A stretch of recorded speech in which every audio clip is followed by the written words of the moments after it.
Embarcamos dende o Porto do Freixo para iniciar un percorrido pola ría de Murosnoia e descubrir outra ollada da comarca dende o mar. Imos da man da Asociación A Ría da Estrela, que agrupa os concellos de Noia, Muros, Outes, Lousame e Porto do Son.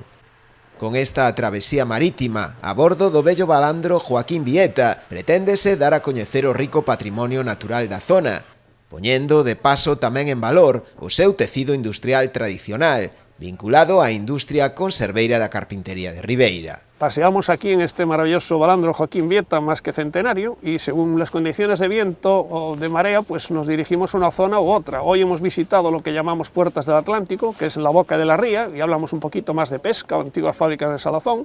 En otros casos podemos quedarnos más hacia el centro y visitar los lombos marisqueiros, porque aquí realmente el marisqueo es uno de los puntos más importantes de nuestra ría, ¿no? Pero parte del RAI también tiene otros apartados que nos permite disfrutar en coche, en bicicleta, podemos ir a las minas de San Fils y ver una mina de wolframio, con los avatares que sufren las minas de wolframio debido a las variaciones de precio de ese material, podemos conocer las antiguas fábricas de papel en rutas de senderismo, en definitiva son unas posibilidades moi abiertas. Para aqueles que desexen disfrutar de algunha destas rutas, recordarlles que o poderán facer todos os venres, sábados e domingos.